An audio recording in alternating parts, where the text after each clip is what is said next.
Kristo tulale. Tupo. Imani bayenza kile mwizina rya Yesu. Amina. Nini ndio mnabibona? Yapozeko. Ego kweli. Tulinda tukaho. Atana kimwe n'iburi anashibuye Aho nakorako. turi kubaga yemwe Yego. turi kubaga yemwe Yego. mbiriza ijuru n'isi bizorinda bivaho turajyana ata murongo n'umwe baronse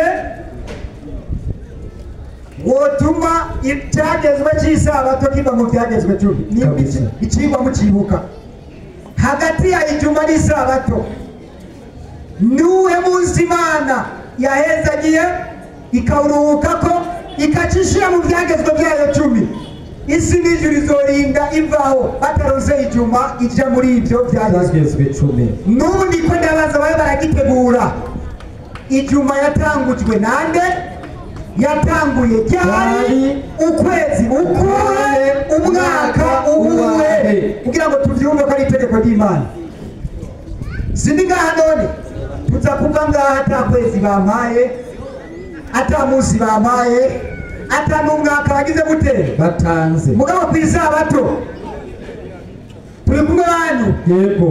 guhera mu itanguriro kugeza mu byahishuriwe Yohana Hose nisa. haba n'iyi Korani irumvira ingenda kuvuga ngo reka ngo umurongo umwe muri Korani ngo rero Imana zimwe ahubwo wari ukwiye kumva wo maramara kuba isabato utemera imirongo irenga 5 mugabo ijuma wemera akarongo kamwe Kabisa. nako nyene si itegeko Oya. ngo wumvise bavugije azana Nukumviriza ugende usenge ingenge. wajya amasengesho aheze gusubira kurima ibyo ni itegeko ry'Imana Oya.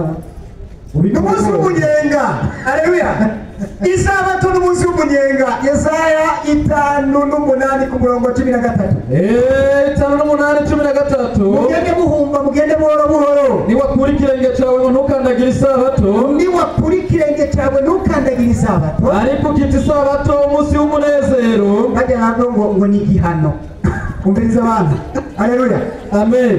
tureke ubuntu bw'ubweshi idirisa arakuze aduha umurongo umwe uvuga ko isabato ari igihano Umwe. apana ibiri Mushire ikibazo. arakuze Umurongo umwe. umwe gusa Uvuga uti isabato ni igihano shyira hajya ibandanirize wongereze kw'iyo bene. ibandanirize kumbe Yesaya 5:8 ku murongo 13 Niwakura ikirenge cyawe niwakura ikirenge cyawe ntukandagire isabato. ntukandagire isabato Ukareka gukora icyo wigombeye.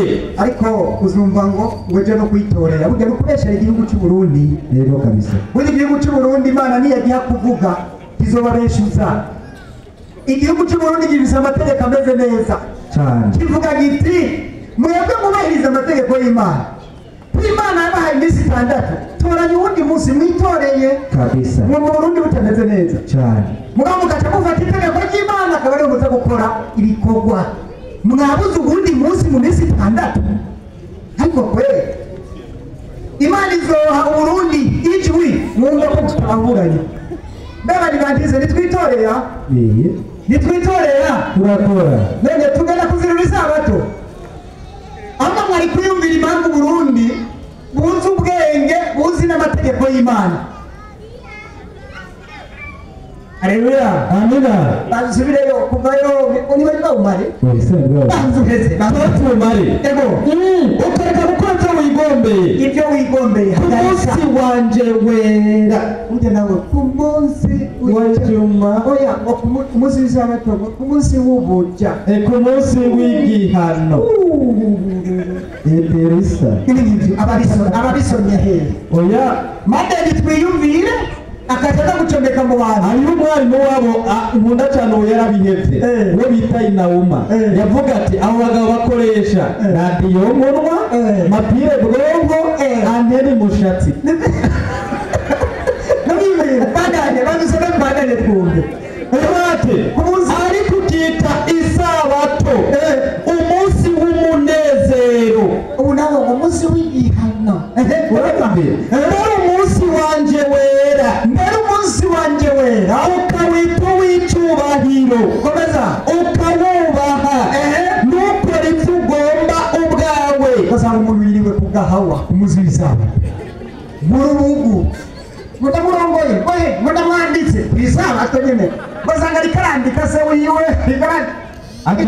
ikandi no guhagarika akasiga ikibazo cy'ubujwejwe umukenyezi afashwe n'inda ngo agenda arabyara ngiye kubyara none ngiye kubyara nibyo yigombeye cyangwa n'itariki igeze ku isabato. aleluya. imana ku munsi w'isabato hahagarara ibikorwa ndora twebwe ibikorwa wipangiye ariko ibikorwa by'imana biragira gute birabandanya. umugore y'ibungenze aramenya umunsi bise bimufata kijya n'igikorwa cy'imana kabisa. hano hariyo umuntu yazibira umugenzi ku munsi w'isabato ngo ntugende ngo amazi reka gutemba ko ari ku isabato atemba ku itegeko ry'umugabo kudandaza ni itegeko ry'iwanjye ndahagarika. aleluya. amina. ibyo byo kutugirira inzigo ngo ku isabato turajya tubyakoze none nitwe twabibateye aruza kukwiba n'ubu bariko barategura umusosi turaza kurya n'ejo tuzorya uzakubabare tudakoze ugomba ubabare ubwo ntitwakwibye iyo tuba twigende. imana yaraduhaye umunsi wo kwitegura turitegura neza cyane. ubu abagore bacu barafufuye gucopora isabato ikagera tuca turya umunyenga. yes. none ariko ibyo bintu ntibyumvikana ubabare kakumenya umva. aleluya. amina. wamaze kubyumva isabato riri mu byagezwe 10 abamupepa umunsi w'isabato ni imana yaruhukiye ko sawa niwo munsi yejeje gatatu bibaye rero byanangoye twabasabye basiza kwereke muri korani n'ubundi murongo umwe ushyigikira wawe usa muri mukora imana nifu iyo ni korani wikate iyo bayita hadisi yiruka muri aruru wa marijani twibandaniriza amahadisi gusa za mikorani umviriza kukwepa reka tugende hariya kandi yavuze kunonosora gana mu itanguriro igitabo cy'itanguriro kunonosora igitanguriro ni 2 naho rero umurongo wa mbere ijuru n'isi binonosorwa kuremwa bo n'ibirimo byose by'isinzi ku munsi ugira indwi imana inonosora ibikorwa byayo yakoze iruhuka ku munsi ugira indwi ibikorwa byayo byose yakoze. aleluya. amina. mbiriza rero agatego rero satani yamuhaye kubera kunonosora gifinisange sivyo ni ukurangiza kureba ahantu hameze nabi wongeramwo rero aka kana kavamo kugira ngo zirure isabato mugabo ibintu imana yanonosoye ku munsi w'indwi nibi bikurikira nawe niwaronka ikindi cyaza kuba umuyisilamu turiko turajyanaga yemwe aze kuma ikindi kintu imana yanonosoye kirenze ibi ngiye kuvuga utuhagarara ngaho avuga ati ashakado yego ilala ubwiriza piga komeza rero umurongo twumve ijuru n'isi binonosorwa kuremwa bo n'ibirimo byose by'isinzi. umurongo wa kabiri ku munsi ugira indwi imana inonosora ibikorwa byayo yakoze iruhuka ku munsi ugira indwi. icyo ni icya mbere ibikorwa byayo byose yakoze komeza nuko imana ihezagira uwo munsi w'indwi iraweza. icyo ni icya gatatu. aleluya. amina. ibikorwa imana yakoze ku munsi w'indwi ni ukuruhuka ni uguhezagira no kweza uwo munsi. akarongo ikindi kigira kane cyangwa umuyisilamu imana yakoze tujye tumanika ukuboko yakoze ku munsi w'indwi ikindi. aleluya. amina. kandi ga mu nyandiko ntaze kunzana apana ibintu by'imvamutwe ariko ntiwumva ko biryoshye aho yabyumarariye acajya rero mu musigiti ngo yaranonosoye kwisoma tugende muri me ubitegetswe nande ubibasomeye hehe ko ari imvamutwe ariko 2:6 yagumye hakiririmbira ahasigura mu buryo bw'amagendero.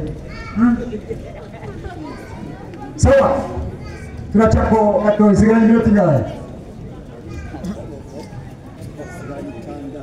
tugenda tuni myinshi tugende buhoro karindiriye uwa mbere yakavuze sindakajyana karindiriye sha ati none abadivanisi b'umunsi w'indwi uyu munsi muharura iminsi bigenze gute mukorera kuri kalendriye iyihe tega amatwi nimutaciye ku ishure turi kubona yewe no muri iyi minsi Gitwaza aheruka gukora iyindi nimubizi yo abana bagiye kuvuka mu Rwanda gucakabiri batangure bakoreshe niya Gitwaza na Yesu ari hano ku isi turi kubona yewe hapo ya Julius kandi niyigeze ayikomakoma turi kumwe yego hariho iy'Abarabu hariho iya Gregori yego hariho n'iy'Abisirayeli ati none mwebwe abadivantize munsi w'indwi ngomba mukorera iki haleluya amen mutama yabibonye ati kuri mwe mwiko muragenda nimwogenda gutyo bagurira amazi reka ndabaha amazi kugira ngo mutunyugwishe neza imana igwezegire muramuse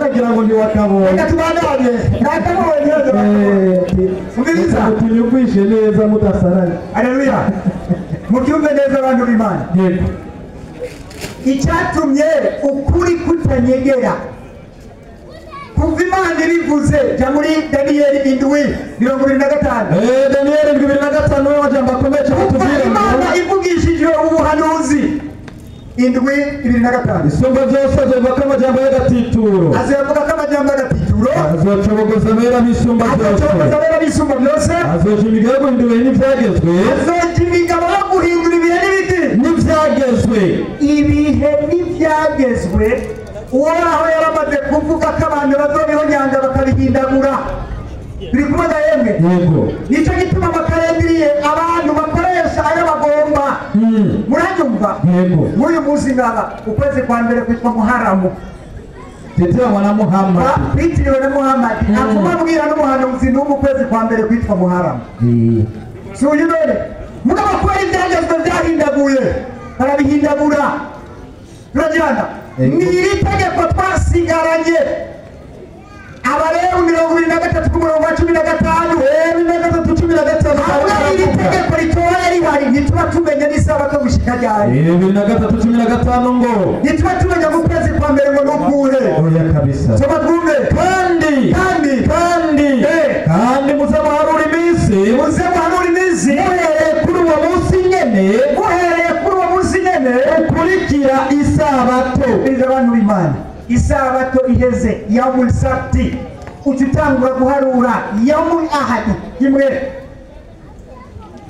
yamul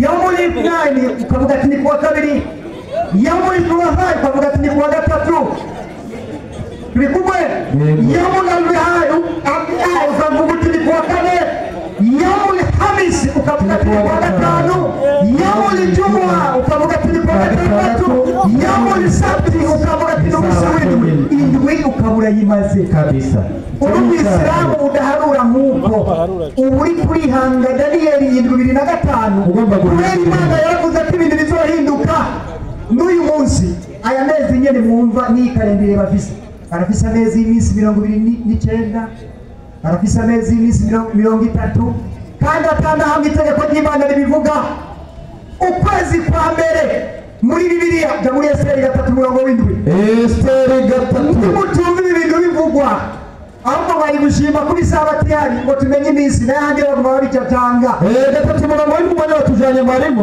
dukoresha umwanya maze ngo kugira 12 umwami Ahasuwerusi ari ku ngoma mu kwezi kwa mbere kwitwa Nisani Bibiliya ivuga Nisani abo bakavuga Muharamu Bibiliya ivuga Zivu abo bakavuga Safari bizohura ryari ariko kubera ibintu byahindaguwe nicyo gituma Abarabu bagira ibyabo mu Kirundo bakagira ibyabo na Gitwaza nguyu arazanye kalendriye ariko ntibaducanganye ariko kubera iri tegeko ry'Imana rihari turamenya iminsi amena Imana ibahezagire mu izina rya Yesu amen ibibazo ngibi oya ntibapime iyo n'ibindi ukore ko ubikureho kimwe kabisa aho nta gutembagaza nyabururu ku minota yaheze nahageze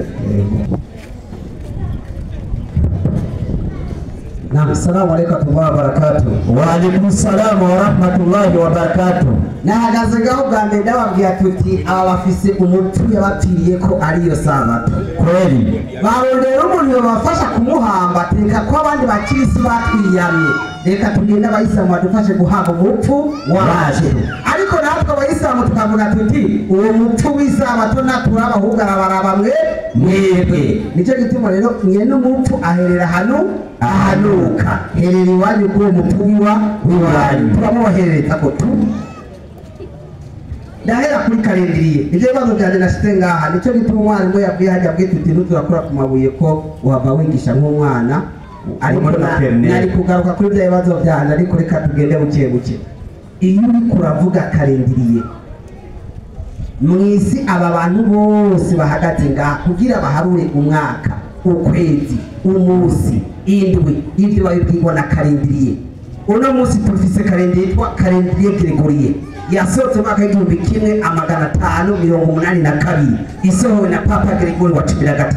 Akuye karindiriye ya Kaisari Julius yatangiye mwaka wa 44 imbere y'uko Yesu avuka, ikoresha umuzunguruko w'izuba aruko hagiye kwega ko iminsi 11. Mwe mukatubwira muti guharugu abarewi 2015 hababwira umunsi ngene mutangwa guharura iminsi. Abarewi igigawe cha 2023 mbega muwo mwaka abarewi bari barimwo bariko bakarisha karindiriye yande kugira kwanda tonde tumenye muwo mwaka hari mu mwaka wa kangahe. Inyuma yo guharura kuri yo karindiriye yanyu mukoresheje abarewi, uno munsi tugeze mu mwaka ugira kangahe. Twisunze karindiriye abarewi batangwe kugira iki guharurirako. Turi mu mwaka wa kangahe, turi mu kwezi kwa kangahe, turi mu ndwi igira kangahe, turi ku munsi wa kangahe. Twisunze ya karindiriye nyene. Avuye aho acavuga tuti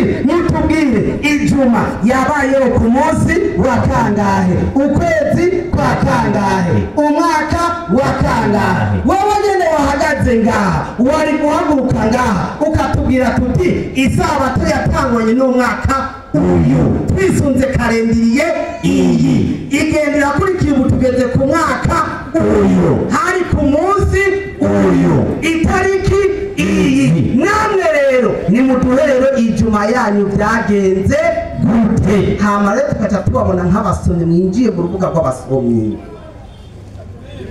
Allahu Akbar. Acahagarara ngaha avuga tuti itegeko ry'isabato nta muntu n'umwe yigeze arikura, ntawe uzorikura. Nije nahagaze ahanyene ngaha nyene mpagaze mwereka uwarifuse n'ubundi kandi ndamugusubiriramwo ko yarifuse. N'abayisilamu muce muhero no munsi muri honyanga nk'uko nyene yahonyanze isabato. Tubandanirize ko tuyihonyanga nk'uko tumaze imyaka tuyihonyanga. 12:8 Mariko. hazumwe mu banyabwenge b'ivyanditswe. Hazumwe mu banyabwenge. Ubu n'umunyabwenge w'ivyanditswe. Sinandagira bitabo. Atari umuntu asanzwe. Ni washakete tubigeko. Abanyabwenge b'ivyanditswe ni bande? Abafarisayo ni bande? Abasadukayo ni bande? Abazerote ni bande? Abaeseri ni bande? Babayeho gute? Uyu n'umuntu bitwa umumasorati. Mwaka wa 475 ku ngoma y'umwami Batazira Suweruzi yatwara igihugu c'Abashuri. Yatwara igihugu c'Abajemi n'Abamedi. Uno munsi ni Irani y'uno munsi. Yumva babazanye menya ko bishiye neza aramubaza. Aha rero hatanguriye abanyabwenge b'ivyanditswe. Uwo rero yaje kuri Yesu ari umunyabwenge w'ivyanditswe aza kubaza Yesu yumvise iby'abandi bantu babazanye. Ati bwirizwa ry'imbere muri yose niriye. Ati bwirizwa ry'imbere muri yose niriye. Yesu aramwishura ati ry'imbere niri. Yesu aramwishura ati ry'imbere niri. Mwani muvuye muri Isirayeli. Naam. Uhoraho Imana yacu. Naam. Niwe wahoraho wenyene. Naam. Kandi mukundisha Uhoraho Imana yanyu imitima yanyu yose. Nyarutsa. N'ubugingo bwanyu bwose n'ubwenge bwanyu bwose n'inkomezi zanyu zose. Naam. Irya kabiri ngiri. Yesu ati irya kabiri ngiri. Mukunde bagenzi banyu nk'uko mwikunda. Mwenyene bandanya mwenyene so nyiburazo. Nta rindi bwirizwa risumba ayo. Mu mabwirizwa 10 Mose yahawe Yesu yakuyemo avuga ko atamabwirizwa asumba ngahe abiri. Yesu isabato arakuyemo. Mbega Yesu kwinyandikije gusoma hanyene warahonyoye isabato natwe tuyihonyore. Yesu uti bayisilamu bandanya muyihonyora na je narayihonyoye n'Imana irayihonyora 5:17 Yeremiya 6 Yohana 5 Imana yene yayisizeho ngo irayihonyora na Yesu ihonyora namwe bayisilamu honyora uno muntu agenda abwira abayuda ko Yesu yamukijije uno muntu agenda abwira abayuda ko Yesu yamukijije nicyo cyatumye abayuda bana Yesu kuko yakoze ibyo ku isabato Yesu batangwa kumubora kuko yakoze ibyo ku isabato areba bwiye yuko amabwiriza atarenga ngahe abiri isabato atarayikura mo atagenda gukora ibidakorwa ku isabato kubera yamaze kuyifuta Yesu nawe mbega Yesu ko ukurije ku isabato nawe kibigenda gute banda naho nyene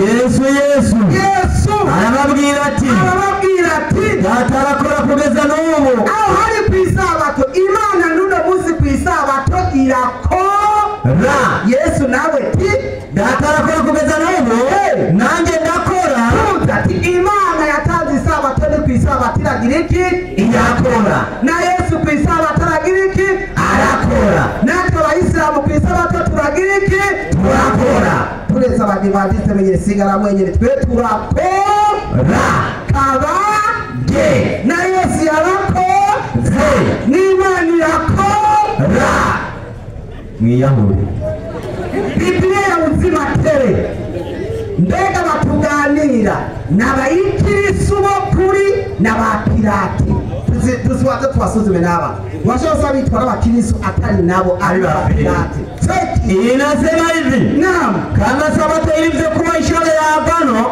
nk'uko isabato cyari ikimenyetso cy'isezerano ya kwamba Waisraeli yuko Abayisraeli walikuwa watu wa Mungu bari abantu ba mu Imana bahora vivyo hivyo atukonyene siku ya ibada ya Mkristo atumusi wa gusenga w'umukirisu ni Jumapili kwa Mungu inaweza kuonekana tuza umusi wa gusenga w'umukirisu ni kwa kangahe ni dimanche tuza abana bakirisu cyangwa sibo abana ba feki kirisu ya feki Ninataka kwa kisi wagenze bagahonyera kubera bazi ko abapira umunsi wo kwemera n'umunsi wa dimanche kubakiri ariko naba mwebwe ba fake muri kurushi tubandanye aya ngwanzo iyo turayibangariza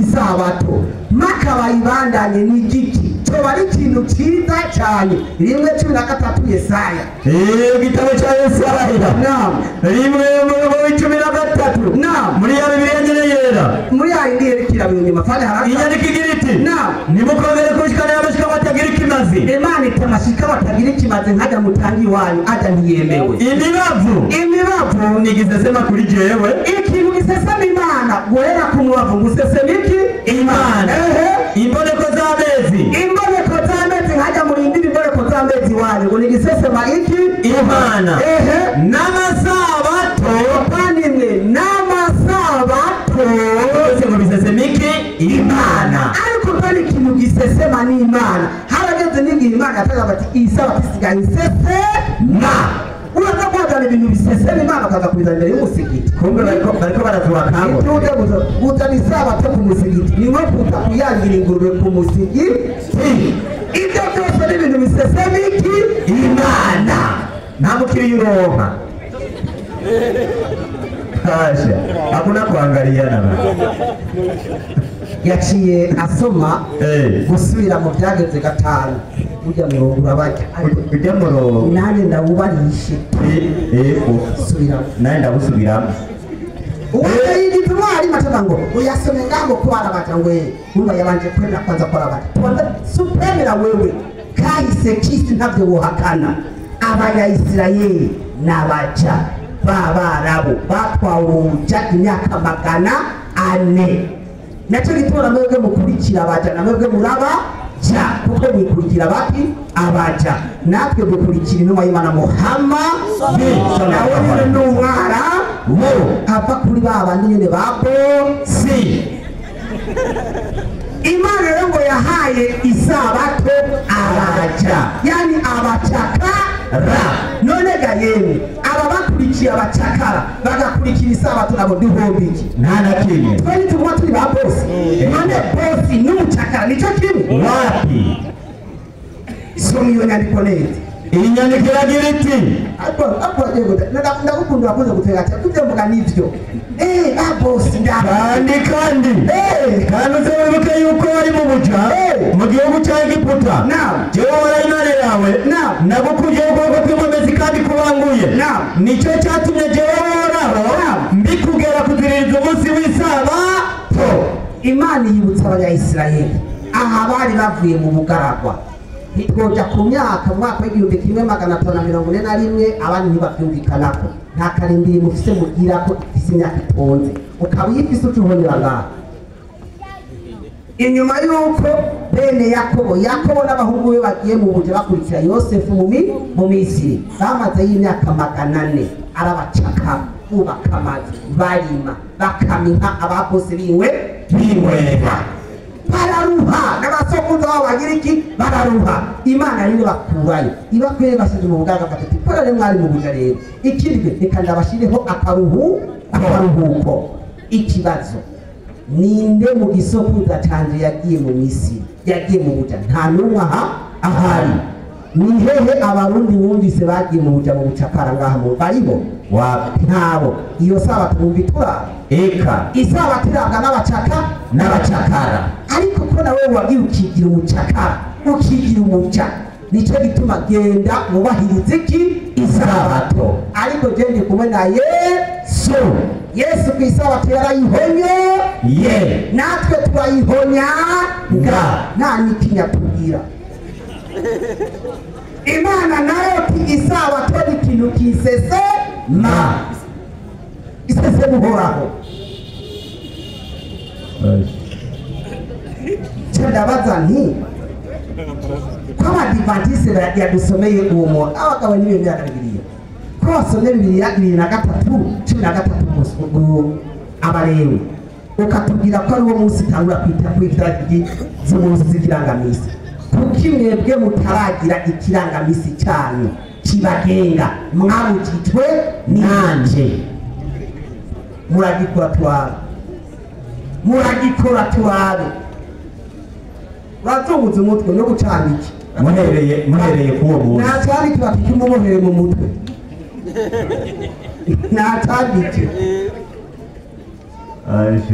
Tusubire inyuma rero kuri wa murongo nyene unegere n'undaje. Adamu niwe muntu wa mbere. Mose yaje inyuma ya Adamu haciye imyaka 1000. Aburahamu n'uwabaye sekuruza w'abizeye, ukaza kuri Yakobo, ukaza kuri ba Yosefu, ukaza kuri ba Nowa. Ndasaba nabo ibi byagezwe 10 ko bitari bwaze. Isabato tukavuga ko ifise amategeko ayigenga. Ayo mategeko yagenga abo bantu mu minsi bubahiriza iki? Isabato. Utubwira umunsi wabo w'isabato watangura ryari? Nanasoma ni muri Bibiliya tumukirisu w'ukuri, umukirisu w'ukuri. Umunsi wo gusenga ni kuwa gatanu, ni kuwa Mungu. Nimwaza ngaha muce mutubwira muri abakirisu b'ukuri cyane muri abafiki.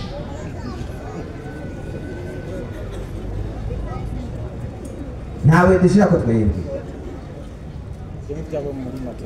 ndasubira mu kibazo aracumba. Bibiliya ya uzima tere Matayo 12 umurongo wawo wo hasi maherezo. Abakirisu b'ukuri basenga ku munsi wa Mungu. Mwebwe rero mugira ku munsi w'isabato muza kuba abakirisu ba feki cyane muri abukuri ba ijino.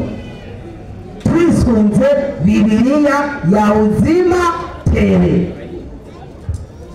kuva kuri Adamu, Nowa, Aburahamu, Yakobo, Isaka, ko baba habayeho ibyagezwe 10 bitaraza, bagenzwe n'ibyagezwe ibihe by'isabato ko batagiye mu buja mu gihugu cya Egiputa. Ni hehe Imana yabategetse kuziririza isabato? Salamu alaykum wa barakatuh. Wa alaykum salam wa rahmatullahi wa barakatuh. Wa rahmatullahi wa barakatuh. Jazakallahu khairan wa barakallahu.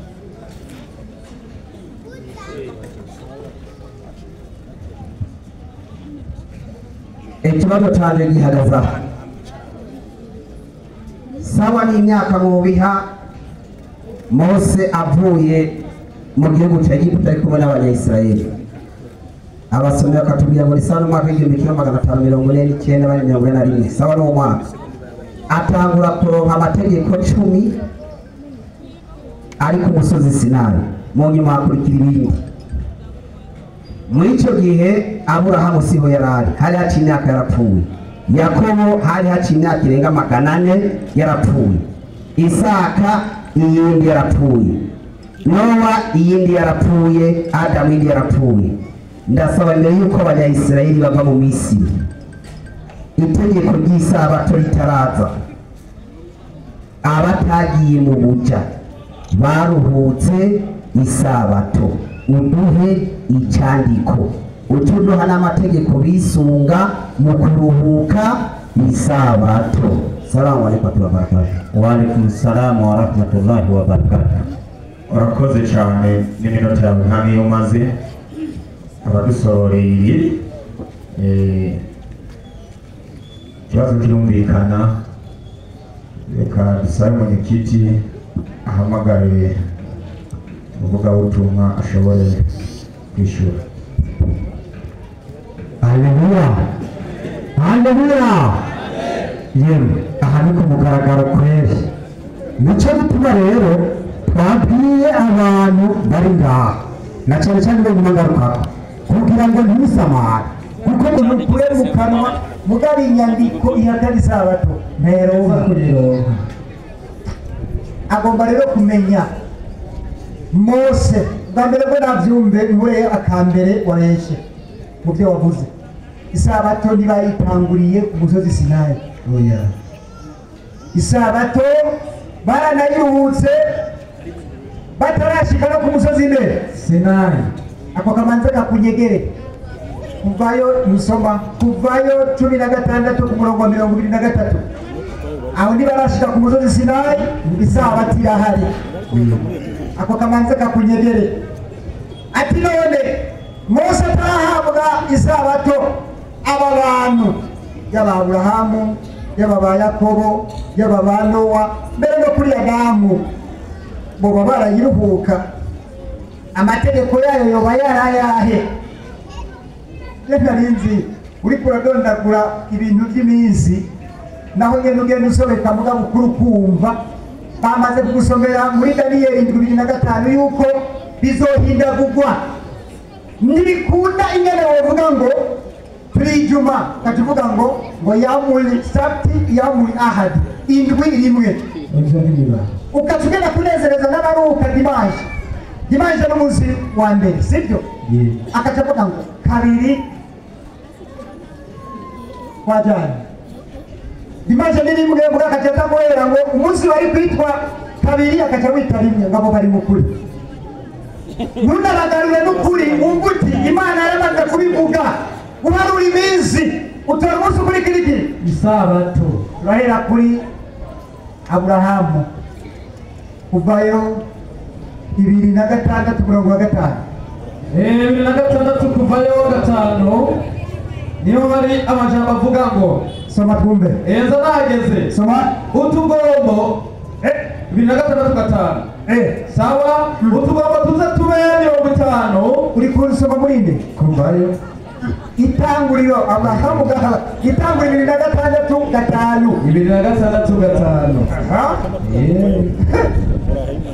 mbega yo rero bahiye kitanda by'Imana sawa avango kuko Abrahamu yumviye Imana agashitsa ivyo namwihanikirije yanje niki n'amabwirizwa yanje niki n'amabwirizwa yanje sibiramo niki n'amabwirizwa yanje n'ibyo nashinze n'ibyagezwe byanje.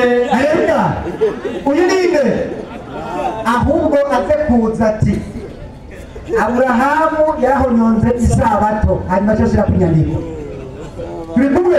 Yego. Nowa yarahonyonze isabato ashira ku nyandiko. Adamu yarahonyonze isabato ashira ku nyandiko. Sibyo none? Yego. Sibyo none na yewe? Yego. Turatanga? Yego. Kubera isabato Mariko 2:7. Ubutumwa bwiza bwa Yesu Kristo bwazwe na Mariko 2:7. Ndashaka ngo mbabwire baravuga ati soma kandi arababwira ababwira gute ati sabato yabayeho kubw'umuntu. Keza nawe Adamu n'umuntu umuntu Nowa n'umuntu umuntu Aburahamu n'umuntu umuntu isabato yabayeho kubw'iki kubw'umuntu. mugu yari karabakuramo babuza abantu ngo honyange kuko mutari abantu. honyanga izoguhonyanga rindira. Haleluya. Amen. Isabato yabayeho kubw'iki kubw'umuntu. Adamu n'umuntu ariko je ndabibaza ko Adamu atagenga vise jamwitanguriro 2 urero umurongo wa 2 n'uwa 3 imagi inyandiko Adamu ntayazi cyane sinzi 2 muguhonyanga amategeko y'Imana inyandiko nimuzisoma oya bakoresha ibyiyumviro. soma twumve ku munsi ugirindwi Imana inonosora ibikorwa byayo yakoze. komeza iruhuka ku munsi ugirindwi ibikorwa byayo byose yakoze. komeza nuko Imana ihezagira uwo munsi w'indwi iraweza kuko ariwe Imana yaruhukiye ko ibikorwa byayo byose ibyo yaremye kandi yakoze. Haleluya. Amina. Imana yahezagiye munsi w'indwi kuri Sinai. Oya. Ariko ntibashobora gushyira mu bwenge ukabyumva. Imana yahezagiye kuva iminsi 6 iheze umunsi w'indwi Imana isiragiranye yahezagira ahubwo wari kugira n'isoni ingene Imana yareruye umunsi w'indwi kuvayo 20:11 ikarerura ujya munsi ikaza kwinjiza mu byageze ko ari ku kigwa ikinjizayo ukuri ku kigwa kimeze wari kubaza uti kubera ko Imana itafashe ijuma ikayora umunsi w'isabato akabarengiza mu byageze. Soma twumve 11 uko iminsi 6 ikirabibutsa wumve uko iminsi 6 ikirasubiza mu itanguriro ariyo jewe uhoraho naremye mu ijuru n'isi n'ikiyaga n'ibiri muri byo byose ntaruhuka ku munsi ugirindwi. Nicyo cyatumye jewe uhoraho mpezagira umunsi w'isabato ntawezi. none yawejeje kuri Sinai. Haleluya. Amina. Teresa jya muri Roma 5:13. 5:13 ahubwo bari gutangazwa ingene Gahini bamubwiye yishe kandi byagezwe atabiriyo mugabo akagirizwa ngo mu yakoze icyaha 5:13 ahubwo bari kumva iyo yarisomye. sawa soma twumve ibyagezwe bitarabaho icyaha cyari mu isi ariko abantu ntibaruwe ku icyaha ibyagezwe bitariho. ni ukuvuga nta cyagezwe nta cyaha sibyo none none Gahini yaharuwe koko yishe kandi ata cyagezwe kiriho urigenze gute ariko jya ku ishure wige komeza manura maye ari mu rugo nawe umaze. Haleluya. Amen. hamaze kubaho icyaha ibyagezwe biriho ntushobora kumenya icyaha atabyagezwe ufise. oya kabisa. Abaroma 3:20 Abaroma 3:20 kuko imbere yayo atabona ko tsindanishizwa n'ibikorwa bibwirizwa n'ibyagezwe kuko ibyagezwe aribyo bimenyekanisha icyaha.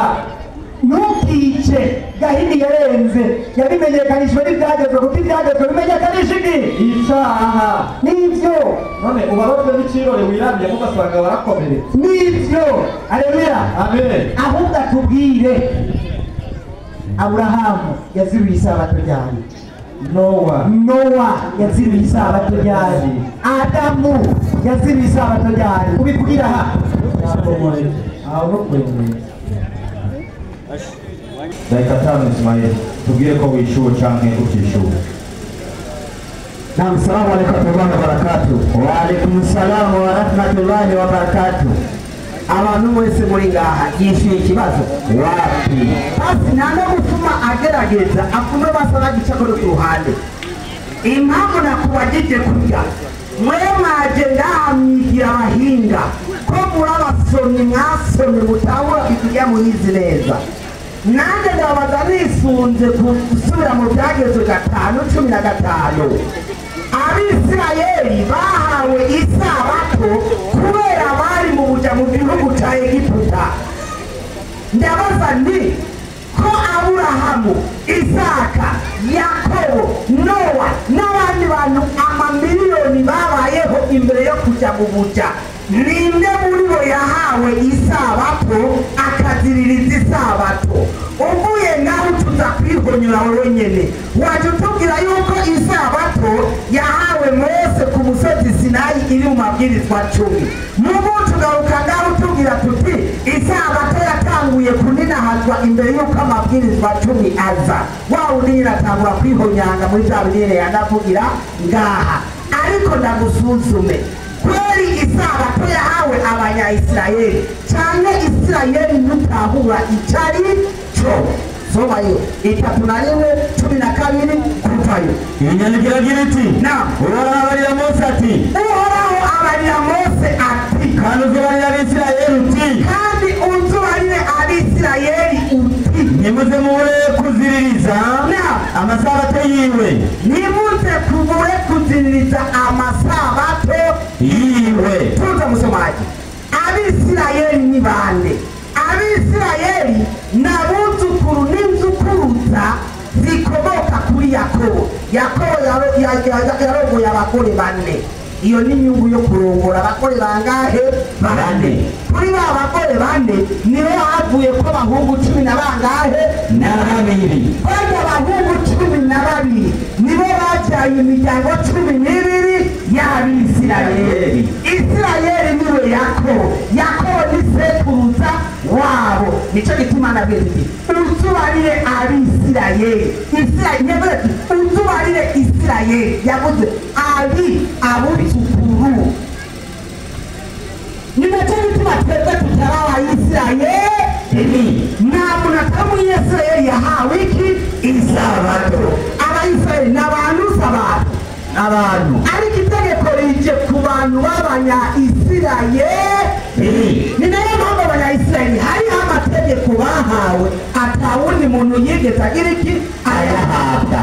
Aburahamu rero hariho amategeko y'Imana yakurikije mugabo atari n'ibi byagezwe.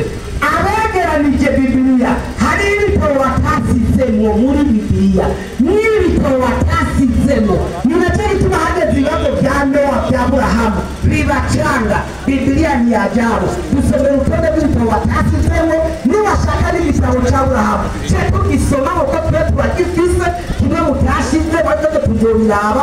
Nicyo gituma amategeko Aburahamu yakoresheje ntabwo ari amategeko ya Mose. Na Mose ntiyari bwabeho, na se wiwe ntiyari bwabeho, na sekuruza wiwe ntiyari bwagira iki bwabeho. Inasema hivi, Soma hiyo vitabu vilivyopotea ibitabo byatakaranye abakirifu hama n'ibyaja muri Bibiliya ivyo byarabatakaraye vinavyotajwa katika Agano la Kale. bituma bisezerano rya kera. Tunasoma vitabu, tunasoma habari za vitabu hivi katika Agano la Kale. Chuo cha vitabu vya Bwana Hesabu hari hano nasomye subiramo ubundi nyuma yaho ibitabo bitasizwemo ibitabo bitasizwemo inyuma ngaho ibyo ikibazo kireke tuzokibandanya ejo nta kibazo ejo kumwanya hari ibibazo bitabo bitasizwemo ni nayo mpamvu dushaka kuza kuronka ahantu Aburahamu yagize iki isabato kuko itegeko ry'isabato ntiryari bwaze hama Yesu nawe kuti isabato ndayifuse datarakora nanje ndakora abayisilamu bose ubuzoga n'isabato ni nk'umuntu aje kuyanga ingurube ku musigiti umuyisilamu naho yokufuru nta ngurube nicyo gituma n'isabato naho murara murigisha nta wisilamu ategera akurikiza isabato kuko ntimuraba bandanya mucunze n'uwe ku musigiti. Salamu alaikum wa barakatuh. Wa alaikum salamu wa rahmatullahi wa barakatuh. kumviriza uko yabajije nuko nishyuye namwishyuye sinamwishyuye wamwishyuye nashyize mbere namubajije Aburahamu akaba yaraziriye isabato shyiraho inyandiko sibyo Nowa akaba yaraziriye isabato shyiraho iki inyandiko Adamu akaba yaraziriye isabato shyiraho iki inyandiko kubera ko atagisizeho n'indi kibazo kibe ntagitahuye Yozefu yarahunze gusambanya umugore w'umwami bari muri Egiputa kandi ibyagezwe bitaratangwa kubera iki yarazi ntugasambane kandi ibyagezwe bitaratangwa ahubwo bari kwiyumvira impamvu mutayiruhuka mwene akomeza mwonyange ikibazo itanguriro kabiri umurongo wa kabiri n'uwa gatatu kabiri gushika gatatu umunsi ugirindwi Imana inosora ibikorwa byayo yakoze umunsi ugirindwi iruhuka ku munsi ugirindwi ibikorwa byayo byose yakoze nuko Imana yazagira uwo munsi w'indwi iraweza kuko ari Imana yaruhukiye ibikorwa byayo byose ibyo yaremye kandi yakoze nahagaze ikibazo isabato yatanguye umunsi w'indwi mu mwaka cyangwa mu ndwi y'irema yego mu kwezi kwa mbere mu mwaka w'irema mu mwaka wa mbere ari nawe w'irema nyine turajyana haleluya amina ijuma yatanguye umunsi wa kangahe ukwezi kwa kangahe mu mwaka wa kangahe itegetswe nande ngomba umurongo muri Korani icyo nayo ibyo nabyo baragishobora kutishura umurongo isabato yatanga umunsi w'indwi ukwezi kwa mbere umwaka wa mbere itanguriro kabiri umurongo wa mbere n'uwa kabiri ijuma turi kumwe yego ufate mu ndwi y'irema yatanguye kuwa kangahe ijuma ukwezi kwa kangahe ijuma umwaka wa kangahe ijuma itangujwe nande ijuma igatanguzwagaye akabazo nikumvikana na yewe neza cyane inyandiko muri Korani apana gukwepa ndi gusoma muri Bibiliya kuko yikwije Korani niba yikwije muduhe inyandiko imwe tuzorinda dutaha bataragenda munaduhe n'uwayitanguje mu izina rya Yesu amina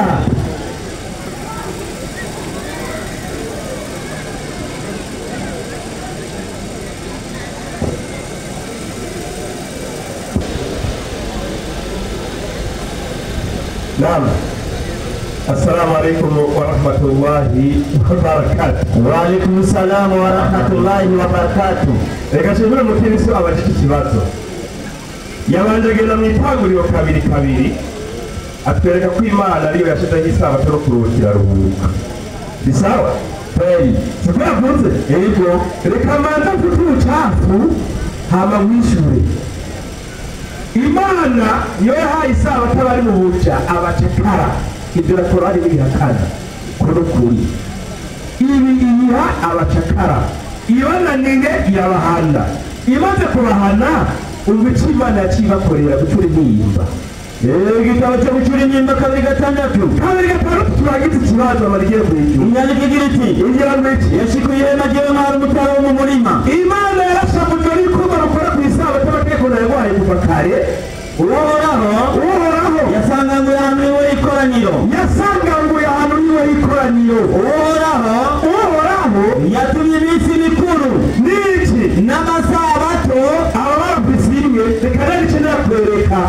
iminsi mikuru n'amasabato kuko ni menshi vyibagirana Isironi. Rero utuzanye isabato uburyo tuzurira karoze Imana yaravyiba. Imana yarabifuse niyo yari yabishitseho yongera igira gute irabifuta none ibintu Imana yafuse wowe bitura gande Kweli kabisa.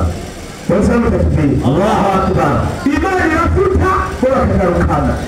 Sasa kubera amasabato yari menshi ushimana bateka mitwe reka nakweke n'iri sabato siri umunsi w'indwi hariho n'iyindi atazi Abalewi 3:3 twari haraka Abalewi 3:2 3:3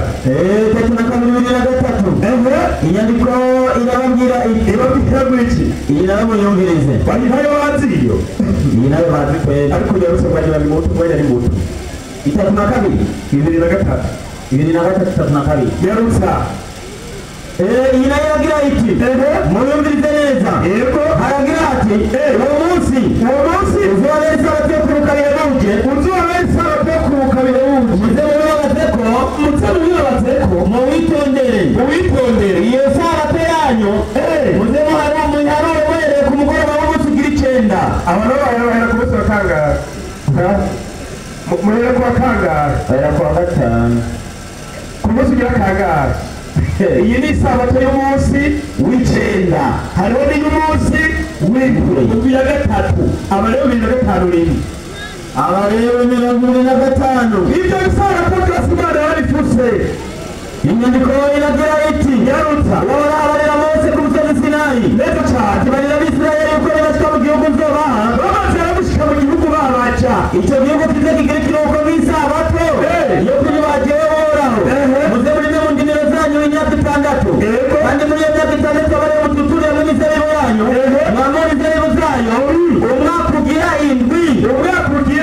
uzobera igihugu nk'isabato yo kuruhuka birabuje abatukuri nyimba ari babandi bahawe isabato muramaze kubabona barima imyaka 6 bagaca bamara umwaka batarimye ari isabato wapi niba niteka mitwe akwebwe barahawe isabato ubu bamaze kumara umwaka wose ugiye gutarimye ariko kugaragara icyuma nayo murataranye icyuma ndagusubiriramwo ukwera mu 1995 amace namwe icyuma no muri Bibiliya zawe ariko nizanyu so winyandika Aruri Najani inasema hadithi ya Abu Hurairah radhiallahu anhu nakupia mkweli mwaminifu inasema siku ile ya Ijumaa umunsi wa Ijumaa Mola kamuumba Adamu n'umunsi Imana yaremeye konde Adamu isigura umuntu ikora kubariye kuvuga Ijumaa itanguranye n'umuntu wa mbere Ijumaa itanguranye n'umuntu wa mbere kugira gute kuremwa none uyu muntu Imana yaremye ku Ijumaa yamuremye ari umuki 33 Qur'ani 33 Qur'ani nasema basi uelekeze uso wako katika dini iliyo sawa sawa ati abishuraga ngo mwitini litoboye neza ndilo umbile Mwenyezi Mungu ndilo ndio Imana yaremeye aliyoambia watu yani dini hii ya Kiislamu Ukisilamu gatanguranye na Ijumaa umunsi umuntu wa mbere agira gute aremna yamure Bibiliya nawe uratuga ibita Ijumaa Bibiliya tafsiri ya Bibiliya ya Biblia ya uzima tele hiyo inasema hivi Mathayo 14:4 Biblia ya uzima tele imeuzaga tayari vivyo hivyo yani ibada ya Mkristo Jumapili usengizi inaweza kuonekana kuwa ni ishara kwa dunia ya kwamba sisi ni mali ya Kristo na yeye ni Bwana wetu Wakristo katika Agano Jipya waliitenga siku ya kwanza ya Ijumaa mwaramaze guhakana umunsi wa Ijumaa wawuzi umunsi wo gusengerwa bakumwabudu Mungu umunsi wa Ijumaa niwo munsi wo gusenga Imana abakristo mwirengagije ni muri Bibiliya yabo uriye gusenga tayari kweli kabisa reka yone abayakora muri ryo toboje iduze hejuru ayibura icyo urayizi wewe Bibiliya ya uzima tele hari ngiye Inatimeta kumusa musengera kuimana n'umunsi wa Ijumaa. Unaendelea. Na ingine Biblia. Nini Biblia yitwa? Biblia ya Kiafrika na ivuga gute? Inasema hivi. Ni Mathayo. Muri Mathayo 12. Aho nyene. Yesu alijaribu kwa maneno na matendo na matendo yake kuwaokoa Wayahudi kutoka utumwa. Ati Yesu yakuye Abayahudi mu buca. Kutoka utumwa waliojivika wa Sabato. Ubuca bwagiye kwiyambika militabaci Sabato. Yesu yaje kurokora abantu biyambitse ubuca bw'Usabato. Maandiko yanatujulisha kwamba Sabato ilishabadilishwa na Mungu. Waislamu takibiri. Allahu Akbar. Nitakutumana kwa Sabato ya Rafa. Inaendelea mwalimu. Aidha kwa Mungu. Kumana Siku zote ni sawa. Aliki Sabato ya Rafa. Uyahudi.